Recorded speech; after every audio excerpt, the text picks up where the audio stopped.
우리 다 같이 말씀을 봅니다. 히브리서로 들어갑니다. 히브리서 1장 1절부터 3절까지의 말씀 같이 한번 천천히 봉독합니다. 같이 읽습니다. 시작. 옛적의 선지자들을 통하여 여러 부분과 여러 모양으로 우리 조상들에게 말씀하신 하나님이 이 모든 날 마지막에는 아들을 통하여 우리에게 말씀하셨으니 이 아들을 만유의 상속자로 세우시고 또 그로 말미암아 모든 세계를 지으셨느니라.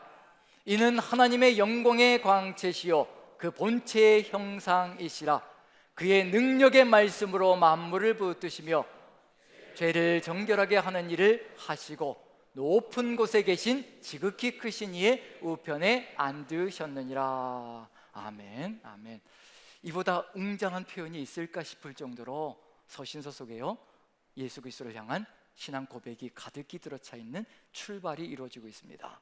우리가 히브리서로 이제 들어가는데 바울 서신의 13권이 끝나고 히브리서로 이제 들어가는데 일반 서신이라고 얘기하죠. 시작하자마자 서신답지 않게 웅장한 선포가 이루어지고 있습니다. 이 이유가 무엇일까? 이 속에 들어가 있는 의미는 또 무엇일까라는 것을 같이 한번 살펴보는 것이 오늘의 또 주제가 아닐까라는 생각이 듭니다. 저희 집에 얼마 전에 천국 열풍이 불어닥쳤던 적이 있습니다. 천국 열풍이라는 것이 무슨 의미일까라는 생각이 들 수도 있는데요. 이게 오는 순서는 있는데 가는 순서는 어떤가요? 오는 순서는 있는데 오는 순서대로 우리가 차근차근 하나님께로 가나요? 아니면 순서 없이 무작위로 가게 되나요? 무작위로 가게 되죠. 오는 순서는 있는데 가는 순서는 없거든요. 나이에 관계없이 하나님께서 부르시면 언제든지 가야 되는 것이 우리의 삶이라는 것을 돌아보게 됩니다. 이번 올해는 더욱더 그것을 깊이 있게 또 돌아보는, 주권이 우리에게 있는 것이 아니라, 생명의 주권이 우리에게 있는 것이 아니라 오직 하나님께 있다는 것을 가슴절절하게 고백하는 시간이 되었습니다. 저도 제가 잘 살면 되는 줄 알았거든요. 그런데 그게 아니라 모든 주권은 우리 하나님께 있다는 것, 생명의 호흡 하나까지도 내 손에 달려있는 것이 아니라는 것을 가슴절절하게 깨닫고, 어느 날 저희 집에 얼마 전에 이제 천국 열풍이 불어닥쳤는데, 이제 아내가 하는 것이 있거든요. 일주일에 한 번씩 아이들이 이제 부천에 있으니까 온라인으로 줌으로 이제 말씀 나눔을 합니다. 일주일에 한 번씩.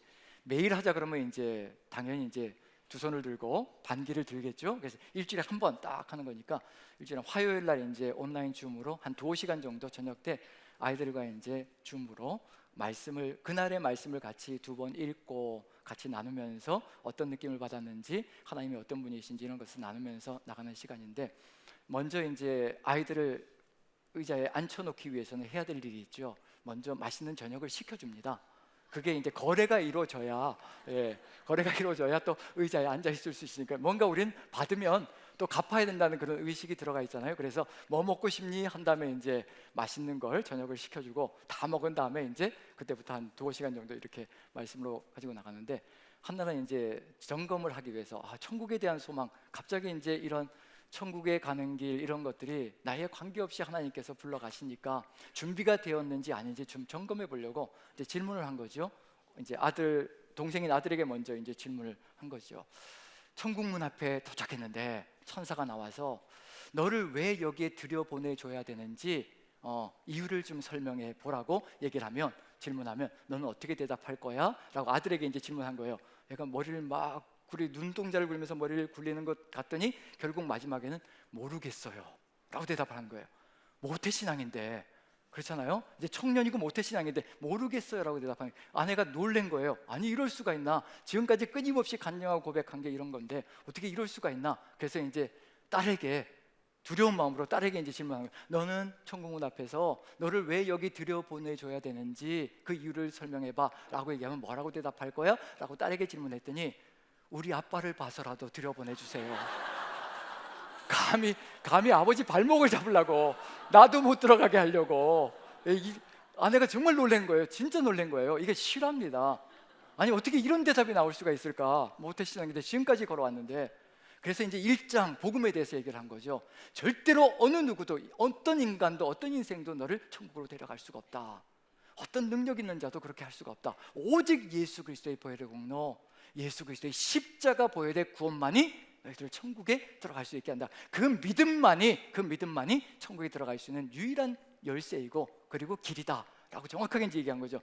그 믿음이 든든하게 서 있을 때, 예수 그리스도만이 나의 구원자이시라는 그 믿음이 반듯하게 서 있을 때, 세상 속에서도 흔들림 없이 누가 뭐라 해도 흔들리지 않고, 나는 나의 주님만 믿을 것입니다.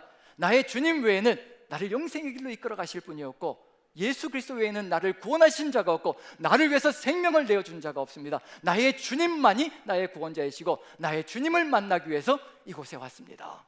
그렇게 얘기하면 된다라고, 그렇게 1장 이제 또 복음을 전한 거죠.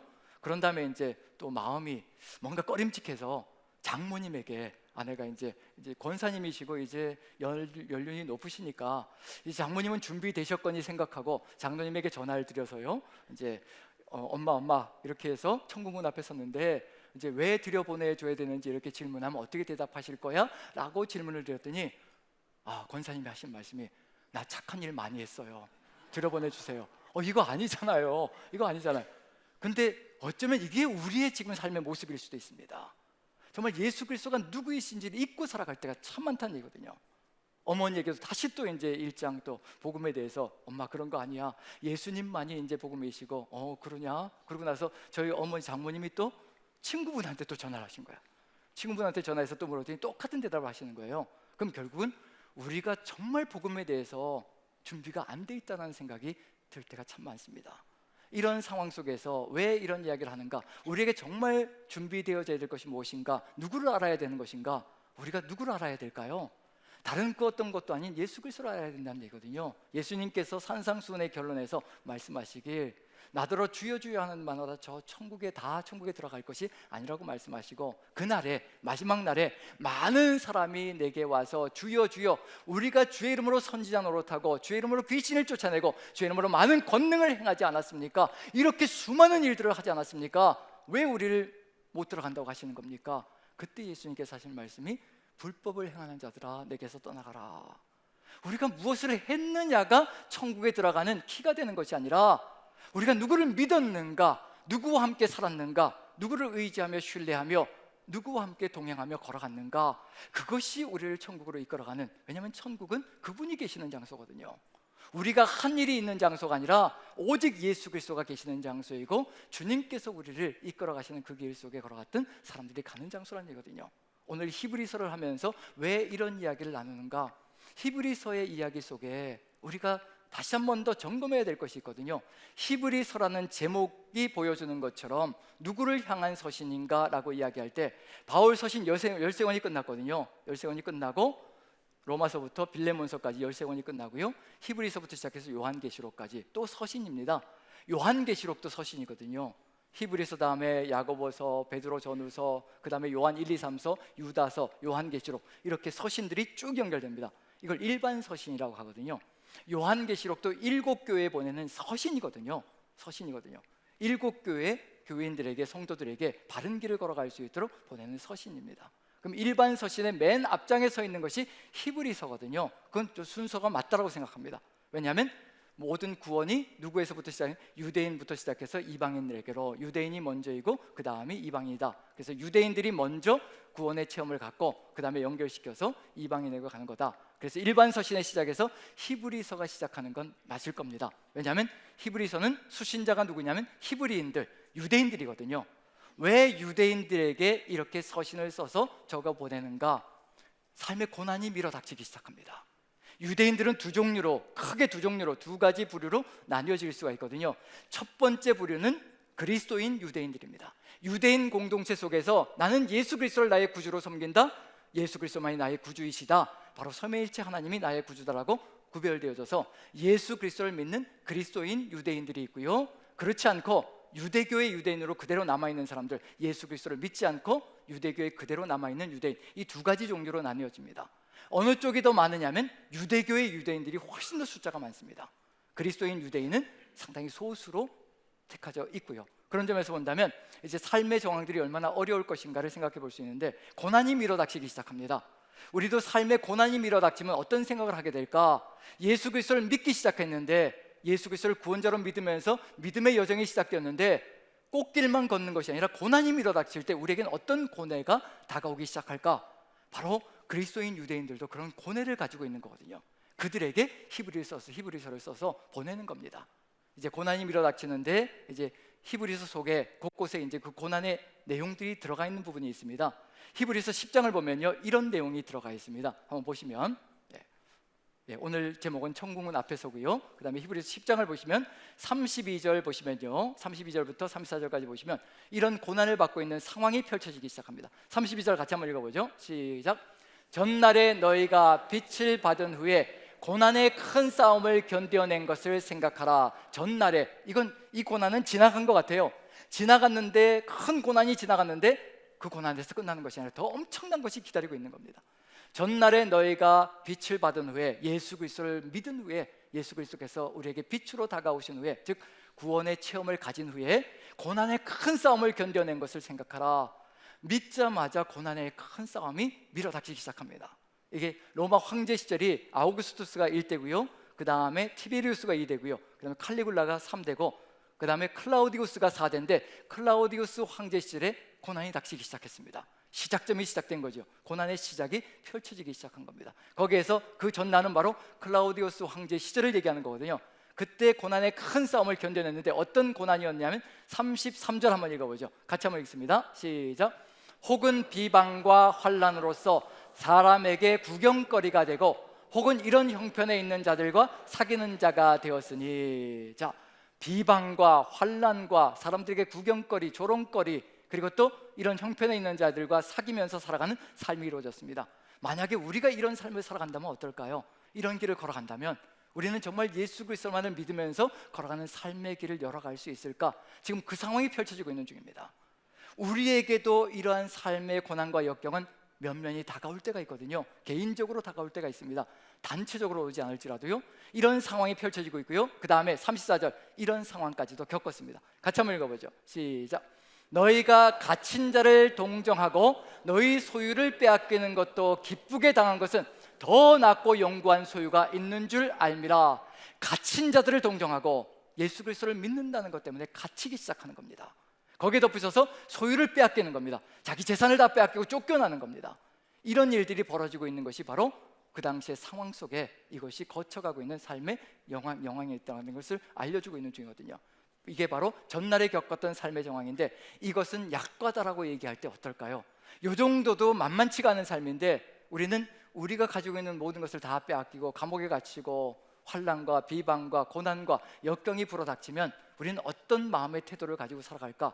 지금 히브리서를 읽고 있는 사람들, 그 서신을 받은 사람들은요, 이런 정황들을 거쳐가고 있는 중입니다.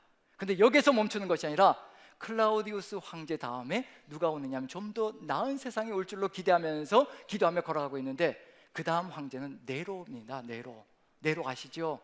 어느 정도로 폭군이었고 어느 정도로 핍박을 했는지 다 아시죠? 그 네로 시절 10장에서 이 정도였는데, 전날에는 이 정도였는데, 그 다음 11장에 믿음장이 들어가 있잖아요. 히브리서 11장은 유명하지요. 믿음장으로 유명하지요. 왜 믿음장이 히브리서 11장에 들어가 있을까? 이 선진들의 믿음이 없이는 절대로 이 고난의 기간을 거쳐갈 수 없고 살아날 수 없다는 것, 이 기간 동안에 절대로 생존할 수 없다는 것을 알려주고 있는 중입니다. 그 믿음을 가져야만, 그 믿음으로, 예수 그리스도를 향한 믿음으로 든든하게 서 있어야 이 모든 상황들을 이겨낼 수 있다는 것을 알려주거든요. 그리고 믿음의 선진들이 겪었던 고난의 이야기를 펼쳐가는데, 그 고난의 이야기 속에요, 현재 히브리서를 읽고 있는 사람들이 살아가는 삶의 정황이 그 안에 들어가 있습니다. 같이 한번 11장을 봅니다. 11장을 36절부터 한번 읽어보죠. 36절 읽습니다. 시작. 또 어떤 이들은 조롱과 채찍질 뿐 아니라 결박과 옥에 갇히는 시련도 받았으며, 이런 일들이 밀어닥치기 시작합니다. 조롱과 이제 채찍이, 정말 박해가 고통 가운데 다가오기 시작하는 거죠. 결박도 당하고요, 옥에 갇히는 시련도 이제 당하기 시작합니다. 그 다음에 37절 보시면 이제 이런 것도 겪습니다. 같이 한번 읽어보죠. 시작. 돌로 치는 것과 톱으로 켜는 것과 시험과 칼로 죽임을 당하고 양과 염소의 가죽을 입고 유리하여 궁핍과 환난과 학대를 받았으니, 돌로 치는 것, 톱으로 켜는 것, 톱으로 사람을 썰면 어떻게 될까요? 이런 일들이 실제로 벌어지고 있었던 일이거든요. 네로 황제는 그리스도인들을 잔혹하게 죽이는 걸로 유명했는데, 십자가에 매달고 이제 사람이 빼빼 말라서 이 몸속에 기름기만 남아 있을 때, 사람의 몸에는 기름이라는 게 있잖아요. 그러면 이제 횃불을 붙입니다. 횃불을 붙이면 밤새도록 타는 거거든요. 몸이 타면서 이제 불을 밝히는 거예요. 그래서 사람의 몸을 가지고 횃불을 만들어서 거리에 불을 밝히기도 하고 그런 일들을 벌였고요. 그리고 또 짐승의 가죽을 입혀가지고 염소나 양의 가죽을 입혀가지고 경기장에 집어넣는 겁니다. 그리고 굶주린 들깨들을 풀어놓는 겁니다. 그리고 물어뜯는 거죠. 잔혹한 죽음이 펼쳐지는 것이 그 당시의 삶의 정황이었습니다. 그걸 지금 겪어가고 있는 것이 그리스도인의 삶의 모습 속에 들어가 있습니다. 그리고 38절, 39절 보시면요, 이와 같이 읽습니다. 시작. 이런 사람은 세상이 감당하지 못하느니라. 그들이 광야와 산과 동굴과 토굴에 유리하였느니라. 이 사람들은 다 믿음으로 말미암아 증거를 받았으나 약속된 것을 받지 못하였으니, 바로 믿음의 선진들은 약속된 예수 그리스도를 받지 못하였음에도 불구하고 이와 같은 삶들을 거쳐가고 있었고, 우리 그리스도인들은 예수 그리스도가 우리의 구주가 되시는 삶을 살아가며 이 길을 겪고 있기에 누가 더 이것을 더 감당해낼 수 있고 누가 더 이겨낼 수 있을 것인가? 분명히 우리가 더 잘 이겨낼 수 있는 삶의 길을 걸어갈 겁니다. 구주가 우리와 함께 하시기 때문에요. 그런데 이와 같은 핍박들이 가득히 들어차 있는데 왜 이와 같은 핍박 속에서 히브리서를 써서 보내는 것인가? 격려하고 위로하고 견뎌낼 수 있게 만들어가기 위해서 히브리서를 써나가겠죠. 어떤 유혹이 밀어닥치고 있는 중이냐면요, 이런 그리스도인들에게, 이런 그리스도인 유대인들에게 유혹이 밀어닥치기 시작합니다. 누구로부터 오는 것이냐면요, 유대교 유대인들로부터 유혹이 밀려오기 시작합니다. 유대교 유대인들은요, 그 당시에 그리스도인들은 이와 같은 박해를 받고 있는 이 상황 속에서 유대교의 유대인들은요, 취해법검처럼 보장을 받고 있는 중이었습니다. 황제 숭배에서 제외될 수가 있었고요, 세금만 잘 바치면 유대교의 유대인들은 황제 숭배에서 제외되어지고 군사 징집에서 면제될 수가 있고요. 왜냐하면 군사로 나가게 되면 황제에게 절을 해야 되고 군기에 절을 해야 되거든요. 그래서 그건 우상 숭배에 속하기 때문에 유대인들은 안 하려고 합니다. 그걸 다 알기 때문에 유대교의 유대인들은 징집에서 면제해주고, 그 다음에 또 자신의 성전에, 자신의 하나님을 믿는 성전에 11조를 낼 수가 있고, 그리고 성전으로 가서 예배할 수 있는 그런 자격까지 다 부여해 줬습니다. 그래서 로마 안에서, 제국 안에 살면서도 뭔가 로마의 혜택을 누리면서 살아갈 수 있는 그런 삶이 이루어지고 있는 것이 유대교의 유대인이거든요. 근데 그리스도인 유대인들은 철저하게 핍박받고 있는 중입니다. 그래서 유대교의 유대인들이 유혹하는 겁니다.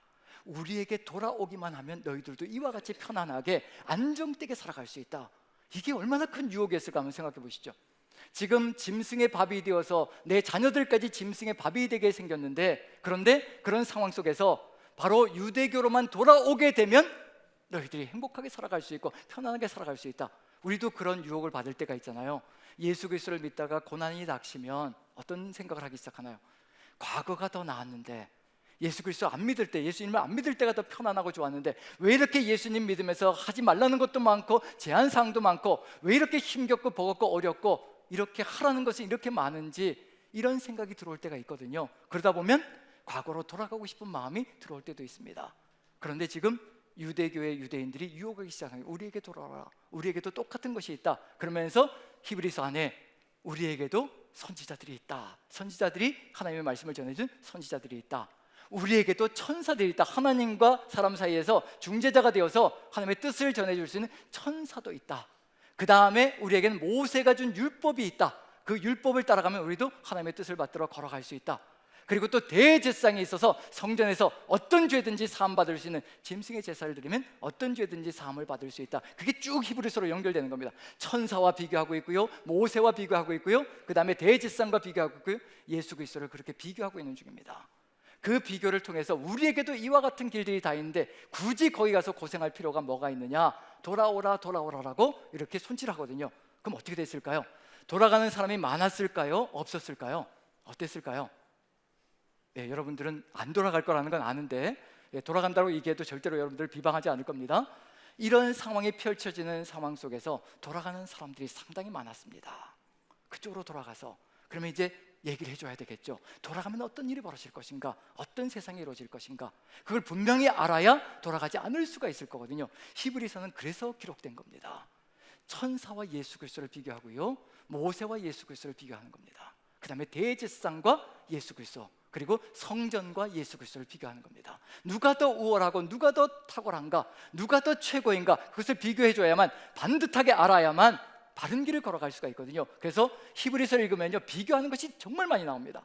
유대교의 모든 제도들과 비교하면서 오직 예수 그리스도만이 참 구주시다라는 것을 설명하고 그리고 알려주는 것이 바로 이 속에 들어가 있습니다. 그런데 돌아가게 되면 어떻게 될까요?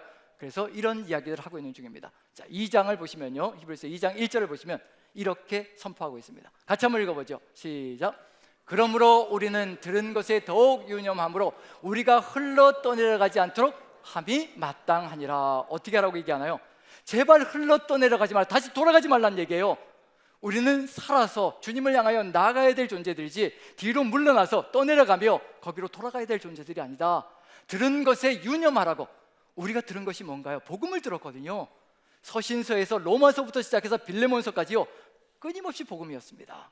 흔들리면 또다시 복음으로 돌아가는 겁니다. 예수 그리스도만이 우리의 구원자이시고 예수 그리스도 외에는 어느 누구도 우리를 구원할 수 있는 존재가 없다는 것, 거기로 끊임없이 돌이키는 거거든요. 여기서도 역시 마찬가지로 그 들은 것에 최선을 다해서 거기에 정착하지 않는다면 우리는 흘러 떠내려가 결국은 죽음의 길로 가게 된다는 것을 알려주고 있는 중입니다. 흘러 떠내려가지 마라. 흘러 떠내려가면 어떻게 될 것인가? 히브리서에서 가장 어렵고도요 무서운 내용이 바로 6장에 들어있는 내용입니다. 바로 이렇게 된다고 얘기합니다. 한번 읽으시면서 어떤 느낌이 드시는지, 하나님이 정말 이런 마음을 가지고 계실까? 히브리서에 나와 있는 내용이거든요. 돌아가면 이렇게 된다는 걸 얘기하고 있는 중입니다. 자, 6장 4절부터 한번 읽어보죠. 4절 같이 읽습니다. 시작.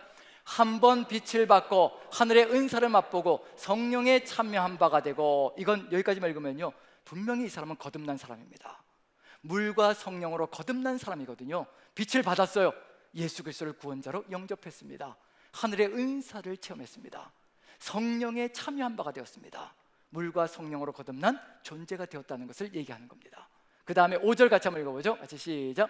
하나님의 선한 말씀과 내세의 능력을 맛보고도. 하나님의 선한 말씀의 위력과 내세의 능력, 영생의 소망이 무엇인지도 깨달았습니다. 그걸 체험하며 살아갔습니다. 그런데 6절 같이 한번 읽어봅니다. 같이 시작. 타락한 자들은 다시 새롭게 하여 회개하게 할 수 없나니 이는 그들이 하나님의 아들을 다시 십자가에 못 박아 드러내놓고 욕되게 하였습니다. 뭐라고 얘기하고 있나요? 한번 이렇게 은혜를 맛보고 구원의 체험 가운데 있던 사람이 타락하여 돌아가 버리면 절대로 다시 돌이킬 수 없다라고, 회개할 수 없다라고 강력하게 선포하고 있습니다.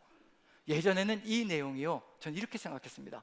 하나님은 너무도 강력해서 우리가 다시 타락하면 더 이상 돌아와도 소용이 없구나, 그렇게 생각했거든요. 젊은 혈기엔 그렇게 생각했습니다. 그런데 점점 하나님의 마음을 깨달아가면서요, 이게 그런 말이 아니라는 것을 깨달았습니다. 하나님의 마음을 깨닫고 나니까요, 한 사람이라도 더 구원하시려고 하루가 천년같이, 천년이 하루같이 기다리시는 아버지거든요. 한 아이도 잃고 싶지 않은 아버지의 마음이거든요. 그런데 이 말씀을 주신 거거든요. 한번 이렇게 은혜 체험하고 돌이킨 놈은 내가 절대로 쳐다보지도 않을 것이라, 그 얘기를 하셨다는 얘기거든요. 왜 그럴까요? 절대로 얘들아 돌이키지 마라, 돌아가지 마라, 제발 옛날로 돌아가지 마라. 옛날로 돌아가게 되면은 너무너무 돌아오는 것이 너무도 힘겹다. 다시 또 타락하게 되면 그 안정된 삶 속에 젖어들어서 다시 또 아무리 회개하라 외쳐대어도 그 회개하라는 소리가 그렇게도 귓전에 들리지 않는다. 그러니 제발 돌이키지 마라, 돌아가지 마라. 그래야 사는 길이다. 저는 하나님의 마음이 그렇다고 확신합니다. 돌아가면 죽는다는 것, 다시는 못 돌아온다는 것을 얘기하는 것이 아니라요, 우리 하나님은 그런 분이 아니거든요. 예수님께서 분명히 말씀하셨거든요. 70번씩 7번까지라도 용서하라. 너희가 하루에도 7번 잘못을 저지르고 죄를 저지르고 7번 돌아와서 내가 잘못했노라고 이야기하면 하루에 7번이라도 용서하라. 그렇게 70번씩 7번이라도 용서하라. 그게 우리 아버지의 마음이거든요. 근데 여기서 이렇게 강력하게 얘기한 것은 무슨 이유일까? 돌아가면 다시는 돌아오는 것이 너무도 힘들다는 얘기거든요. 우리도 열정이 식어버리면요, 젊은 시절의 첫사랑이 식어버리면요, 그 식어버린 첫사랑을 일으켜 세우는 것이 얼마나 어려운 것인지 우리도 뼈저리게 느끼고 있는 중이거든요. 제자반에서도 그런 고백을 할 때가 있습니다. 청년 때는 그렇게 뜨거웠었는데, 정말 첫사랑이 너무도 뜨거웠었는데 그게 중년이 되고 그리고 노년이 되면서 이렇게 식어버립니다. 이걸 일으켜 세우고 싶은데 그게 그렇게도 안 됩니다. 왜 이렇게도 힘든지 모르겠습니다. 그 고백을 할 때가 있거든요. 식어버린 열정도 일으켜 세우는 것이 이렇게도 힘든데 세상으로 돌아가 버리면 다시 돌아오는 것이 얼마나 어려울 것인가, 그걸 얘기하고 있는 중이거든요. 그래서 돌아가지 않게, 과거로 돌아가지 않게 만들려고 히브리서라는 이 엄청난 책을 적어서 기록해서 보낸 겁니다. 이 내용 속에서 비교해 보라는 얘기예요. 천사와 비교할 거리가 있겠느냐. 유대인들은 천사를 숭배하는 의식도 들어가 있거든요. 천사를 존중하는 의식도 들어가 있습니다. 천사와 예수님이 비교가 되겠느냐. 모세와 예수 그리스도가 감히 비교가 되겠느냐. 유대인들은 모세를 최고로 여기거든요. 모세와 예수님이 비교가 되겠느냐. 모세는 집이라고 한다면 예수님은 그 집을 지은 창조자이신데 감히 집과 창조자, 집주인을 어찌 감히 비교조차 할 수 있겠느냐. 그게 우리의 어리석은 생각이거든요. 어떻게 집과 집을 지은 사람과 비교가 될 수가 있겠습니까? 어떻게 집이라는 존재, 피조물이 어떻게 창조자인 하나님이신 예수 그리스도와 비교조차 되겠냐는 얘기예요. 돌아가면 그런 꼴이 나는 겁니다. 그리고 제사가 있잖아요. 제3의 제사가 있거든요. 성전에서 제사를 드릴 수 있습니다. 맞습니다. 그런데요, 그 제사는요, 피로 잠시 죄를 가려놓는 것이지 죄의 사함이 아니라는 겁니다. 원죄는 그대로 남아있습니다. 하나님과 원수된 관계는 그대로 남아있는 겁니다. 근데 예수 그리스도께서 단번에 십자가의 보혈로 자신을 내어주심으로 우리의 모든 죄를 일시에 깨끗하게, 더 이상의 제사가 필요 없는 그 길로 완전하게 우리를 정결하게 만들어 주셨습니다. 어디로 돌아가야 될까요? 돌아가지 못하게, 돌아가지 않게 만들어 주시려고, 세상으로 빠져들어가지 않게 만들어 주시려고 세상이 좋다고 하는 거 다 비교해 보라는 거예요. 세상의 물질과 성공과 다 비교해 보라는 겁니다. 예수님과 비교할 때 어느 쪽이 탁월한가를 비교해 보라는 겁니다. 바로 히브리서는 그걸 얘기하고 있는 중이거든요. 그래서 시작하자마자 뭐부터 시작하고 있을까요? 웅장하게 시작하고 있는 겁니다. 보통 서신이라고 한다면요, 무엇부터 시작할까요? 서신이라고 한다면 이것부터 시작할 겁니다. 바로 하나님 아버지와 누구 발신자, 나는 누구는 하나님 아버지와 주 예수 그리스도 안에서 히브리 교회에 편지하노니 너희에게 하나님의 은혜와 평강이 있을지어다. 이게 인사말부터 시작하잖아요. 히브리서는 그걸 다 뺍니다. 시작부터 웅장하게 선포하는 거예요. 이분이 바로 우리가 믿어야 될 분이고, 이분이 바로 우리가 따라가야 될 분이고, 이분이 바로 우리가 기억해야 될 분이며 잊지 말아야 될 분이라 바로 예수 그리스도 복음을 선포하는 겁니다. 히브리서 1장 1절부터 3절까지가요, 히브리서 전체를 끌고 가는 겁니다. 계속해서 거기로 돌아가는 겁니다. 돌아가서 예수 그리스도가 누구이신가를 깨달아야 우리는 흔들림 없이 세상 속에서 살아갈 수가 있거든요. 다시 복음으로 돌려놓는 겁니다. 서신서가 끝난 다음에 로마서부터 시작해서 빌레몬서가 끝난 다음에요, 다시 또 일반 서신이 시작할 때 바로 복음이 무엇인가를 선포하면서 시작하고 있는 중입니다. 이 복음을 잃어버릴 때 세상 속에서 흔들리게 되어 있습니다. 예수 그리스도가 누구인가를 알지 못할 때요, 예수님이 어떤 분인가를 정확하게 깨닫지 못할 때요, 우린 세상 속에서 끊임없이 흔들립니다. 세상 것이 좋아 보이기 시작하고요, 세상 속에서 끊임없이 마음이 갈팡질팡 갈피를 잡지 못합니다. 하지만 예수 그리스도가 누구이신지 분명하게 가슴에 새길 때요, 우린 세상 속에서 어떤 유혹이 들어와도요, 나의 주님밖에 없는 것이라, 나의 구주 예수 그리스도만이 나의 모든 것 되시는 것이라, 아무것도 비교거리가 되지 않는 것이라, 오직 나는 내 주님 위하여 내 모든 것을 드리기로 이미 결심하였노라. 그 선포가 이루어지기 시작하면요, 사단도 도망가게 되어 있습니다. 예수 그리스도를 사단이 시험할 때 세 가지 시험이잖아요. 이 돌들이 떡덩이가 되게 해봐라, 성전 꼭대기에서 뛰어내려서 유명사를 타봐라, 그리고 천하만국의 영광을 보여주면서 이거 절 한번 하면 너에게 다 주겠다. 예수님께서 말씀으로, 하나님의 말씀으로 끊임없이 이겨내십니다. 그랬더니 마지막 순간에 어떻게 사단이 물러가고 천사가 수종드는 삶이 이루어집니다. 사단이 도망가는 삶이 있습니다. 유혹하다 안 되면요, 도망가게 되어 있습니다. 그런데 우리가 흔들리기에 사단은 끊임없이 우리를 건드리거든요. 우리가 새겨야 될 게 무엇인가? 오늘 히브리서 1장 1절부터 3절까지입니다. 이게 우리 가슴 속에 가득히 새겨져 있으면 세상 어느 곳에서도 흔들림이 없습니다. 자, 히브리서 1장 1절부터 3절까지요, 같이 한번 읽어봅니다. 1절만 같이 한번 보시죠.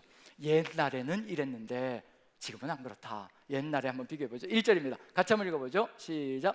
옛적의 선지자들을 통하여 여러 부분과 여러 모양으로 우리 조상들에게 말씀하신 하나님이 옛날에, 우린 옛날에 사로잡혀 있을 수도 있습니다. 선지자들을 통하여서 여러 부분과 여러 모양으로, 여러 부분은 여러 단계를 얘기하는 거고요, 여러 단계로 얘기할 수밖에 없었고, 여러 모양, 여러 형태로, 여러 모양, 여러 방향에서 얘기할 수밖에 없었다. 왜 그럴까요?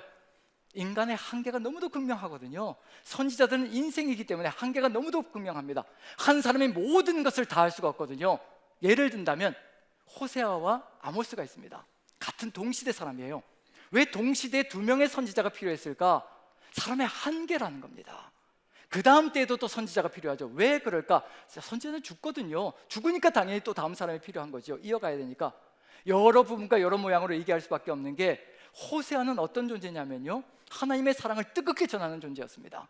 사랑이 굉장히 넘치는 존재였기 때문에 하나님의 사랑을 굉장히 잘 표현하는 선지자였거든요. 그래서 고멜과의 관계 속에서 이상한 여인을 아내로 맞이해서도 끝까지 품고 나가는 그 사랑이 가득히 들어찼던 사람이 바로 호세아거든요. 그래서 하나님의 사랑, 헤세드라고 얘기하죠.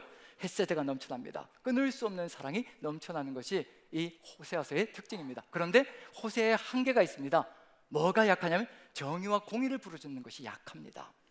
사랑은 충만한데 한 사람이 다 할 수는 없잖아요. 한 사람이 사랑도 선포하고 그 다음에 정의와 공의도 그대로 가져가고, 이걸 다 하기가 너무 힘들거든요. 그래서 누구를 같이 보냈을까요? 아모스 선지자를 보냈습니다. 호세아는 사랑을 선포했다면 아모스 선지자는 정의와 공의, 정의를 물같이 공의를 강같이 흘릴지어다, 정의와 공의를 선포하거든요. 그런데 정의와 공의를 선포하는데 아모스서에는 뭐가 나타나지 않느냐면요, 헤세드라는 단어, 하나님의 끊을 수 없는 사랑이 전혀 등장하지 않습니다. 단어조차 등장하지 않습니다.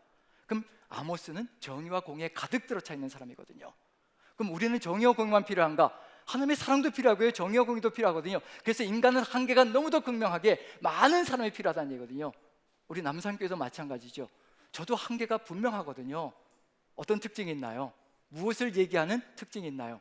하나님의 사랑은 잘 얘기할지 모르겠지만 또 한쪽은 이게 조금은 불균형이 이루어질 수가 있거든요. 그게 인간의 한계라는 겁니다. 여러분들이 저를 뽑을 때, 투표에서 이렇게 뽑을 때 왜 뽑았을까요? 저 사람은 짜장이니까 뽑은 거예요. 짜장 맛이 나네, 그래서 짜장면을 뽑은 겁니다. 근데 하다 보니까 어떤가요? 짜장에 질리기 시작하는 거죠. 그럼 이제 어떻게 될까요? 왜 짬뽕 맛이 안 나는 거야? 칼칼한 짬뽕 맛이 나야 되는데 왜 안 나는? 한 사람은 절대로 다 할 수가 없습니다. 반반은 갈 수 있을지 모르겠지만 완벽할 수는 없거든요. 인간의 한계는 너무도 극명합니다. 선지자들이 여러 부분과 여러 모양으로 계속해서 나타나고 가야 되는 이유는 뭐냐면요, 한 인간이 모든 것을 다 할 수가 없거든요. 그게 옛날에 옛적이었습니다.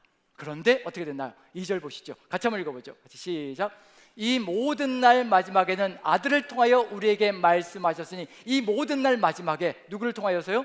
아들을 통하여 말씀하셨다. 아들은 더 이상의 뭔가가 필요 없습니다. 이 모든 날 마지막에 아들을 통하여 말씀해 주셨는데, 이 모든 날 마지막이 언제인가요? 예수 그리스도께서 오신 그때부터 시작해서 말세는 시작되었습니다. 이미 우린 말세를 살아가고 있는 중입니다. 마지막 날입니다. 더 이상의 기회가 없습니다. 더 이상의 존재가 올 필요가 없습니다. 예수 그리스도 한 분만으로 충분한 시절이 되었다는 것을 얘기하고 있는 중입니다. 같이 한번 2절을 처음부터 끝까지 한번 읽어보죠. 같이 시작. 이 모든 날 마지막에는 아들을 통하여 우리에게 말씀하셨으니, 이 아들을 만유의 상속자로 세우시고 또 그로 말미암아 모든 세계를 지으셨느니라. 이 아들, 이 예수 그리스도를 통하여서 만유의 상속자로 삼으셨다. 이 만유가, 이 우주의 모든 것이요, 우리 예수 그리스도 안에 있다는 것을 얘기하는 겁니다. 부족함이 없다는 것을 얘기하는 겁니다. 누구에게 가면 우리의 삶이 이루어질 수 있을 것인가? 다른 어느 누구도 아닌 예수 그리스도 안에 모든 것이 있다는 것을 고백하고 이야기하고 있는 중이거든요. 그리고 이 모든 세계를 지으셨다. 누구시라는 얘기인가요? 예수님이 바로 창조자시라는 겁니다. 만유를 상속하시고 만유를 지으신 창조자 하나님이 바로 예수 그리스도라는 것을 고백하고 있는 중입니다. 그런데 천사와 비교가 되겠습니까? 모세와 비교가 되겠습니까? 대제사장과 비교가 되겠습니까? 이 세상 그 어떤 것도 비교가 할 수 없다는 것이 바로 예수 그리스도의 모습이거든요. 그 다음에 천지 창조자이시고, 3절 같이 한번 읽어보죠. 같이 시작. 이는 하나님의 영광의 광채시요 그 본체의 형상이시라. 그의 능력의 말씀으로 만물을 붙드시며 죄를 정결하게 하는 일을 하시고 높은 곳에 계신 지극히 크신 이의 우편에 앉으셨느니라. 하나님의 영광의 광채시고 그 본체의 형상이시다. 하나님 자신이라는 것을 얘기하는 겁니다. 창조자이시고 하나님이시고, 거기에 덧붙여서 말씀, 그분의 입에서 나오는 모든 말씀이 바로 하나님의 말씀이라는 것, 능력의 말씀이라는 것, 그것을 선포하고 있는 중입니다. 예수 그리스도의 말씀만이 이 세상을 살리는 유일한 길이라는 것을 선포하고 있는 것이 바로 이 속에 들어가 있는 내용이거든요. 거기에 덧붙여서 그 말씀이 육신이 되어서 어떤 일이 벌어졌나요? 우리가 죄에서 정결함을 받는 역사가 펼쳐졌다. 십자가의 보혈로 우리가 죄 삶에서 구원받는 역사가 펼쳐졌다는 것, 그걸 선포하고 있는 중입니다. 그리고 예수 그리스도께서 그 역사를 이루시고 하나님 보좌 우편에 앉으셨다. 누가 가야 될 길일까요? 우리가 가야 될 곳이 바로 이곳이라는 것을 선포하고 있는 중입니다. 정결하게 죄사함을 받은 자, 주님 가신 그 길로 가는 것, 주님이 계신 그곳에 가는 것, 예수님께서 약속하신 것이지요. 이기는 그에게는 내가 이기고 하나님 보좌에 앉은 것처럼, 아버지 보좌에 앉은 것처럼 이기는 그에게는 내 보좌에 함께 앉게 하여 줄 것이라. 주님이 앉아 계신 그 보좌가 바로 우리가 앉을 곳이라는 것, 같이 왕노릇하는 장소가 될 것이라는 것을 선포하고 있는 중이거든요. 예수 그리스도를 믿고 따라가며 오직 주님만이 우리의 모든 것 되신다는 것을 고백하며 나아갈 때 우리가 가야 될 길이 바로 이와 같이 주님 계신 곳이라는 것을 우리에게 알려주고 있는 중입니다. 히브리서 1장 1절부터 3절까지가 이걸 보여주는 이유는 뭐냐면요, 어느 누구도 이 예수 그리스도를 잃어버리는 그 순간에 모든 것을 잃게 된다는 것, 어느 누구든지 이 예수 그리스도를 가슴에 새기며 주님과 함께 이 길을 걸어갈 때 우리가 가야 될 길, 천국문 앞에서 어떤 일이 벌어질까요? 천국문 앞에서 왜 너를 여기에 들여보내줘야 되느냐라고 질문이 떨어진다면요, 그냥 그 자리에서 선포하면 되는 겁니다. 영광의 광채이시고 본체의 형상이신 아버지께서 이 땅에 오셔서 육신을 입고 오셔서 내 죄를 사해 주셨고 나를 정결하게 만들어 주셔서 나를 이 땅 위에서 오직 주님만 바라보게 만들어 주셨고, 이제 주님 계신 그곳에 나를 초청해서 나를 있게 하시니 이곳에, 이 천국에 나의 주님이 계시니 내가 그 주님과 함께 영원토록 왕노릇하기 위해서, 주님과 함께 살기 위해서 이곳에 왔습니다. 나의 주님이 있는 곳에 나를 들여보내 주십시오. 나는 주님과 함께 영원히 살기를 소망합니다. 그 선포가 이루어진다면요, 우리는 천국의 소망을 가지고 평생을 살아갈 수 있는 존재가 될 겁니다. 다른 것 아무것도 필요 없습니다. 예수 그리스도, 오직 이 예수 그리스도, 이 주님만이 우리의 주권자가 되시고 왕이 되시오 우리 인도에 가신다면 우리는 매일매일의 삶의 여정 속에 어떤 상황이 펼쳐질지라도 두려움 없이 오직 주를 바라보며 승리하며 걸어가는 귀한 삶의 여정 속에서 천국의 소망으로 흔들림 없이 걸어갈 것이라는 것을 마음에 새기시며 우리 함께 오직 주 예수 그리스도만 가슴에 새기며 걸어가는 삶이 되기를 축원드립니다. 우리 같이 한번 기도했으면 좋겠습니다. 우리 주님께서 이 시간 우리의 삶을 이끌어 주셔서 우리가 세상 속으로 흘러 떠내려가지 않게 도와주시고, 세상 사람들이 살아가는 그 방식에 취하여 걸어가는 그 삶이 아니라 오직 주 예수 그리스도를 다시 한 번 더 가슴에 새기며 우리 주님만이 만유의 상속자가 되시고 이 모든 만물을 지으신 이시며 그리고 영광의 광채이시고 하나님 본체의 형상이라는 것, 우리의 구원자시라는 것, 이 세상에 그 어느 누구도 우리의 구원자가 될 수 없다는 것, 오직 주님만이 우리의 구원자시라는 그 고백으로 가득하게 도와주시며 이 믿음으로 살아가게 도와주옵소서. 다 같이 한 목소리로 기도합니다. 기도하겠습니다. 사랑의 하나님, 우리 주님께서 함께 하시고 은혜 가운데 인도하여 주시어서 우리의 삶의 여정이 오직 주 예수 그리스도 한 분만으로 가득하게 도와주옵소서. 오직 주님만 바라보며 걸어가는 이 삶의 여정 속에 주의 뜻을 받들어 나가는 삶의 길을 열어갈 수 있도록 주께서 함께 하시고, 인간은 한계가 분명하지만 우리 구주 예수 그리스도, 우리와 함께 하시는 주님은 이 모든 한계를 이기신 전능하신 하나님이심을 우리가 믿고 확신하며 주만 바라보며 나아가게 도와주옵소서. 이 모든 말씀 우리 구주 예수 그리스도 귀하신 이름 받들어 기도하옵나이다.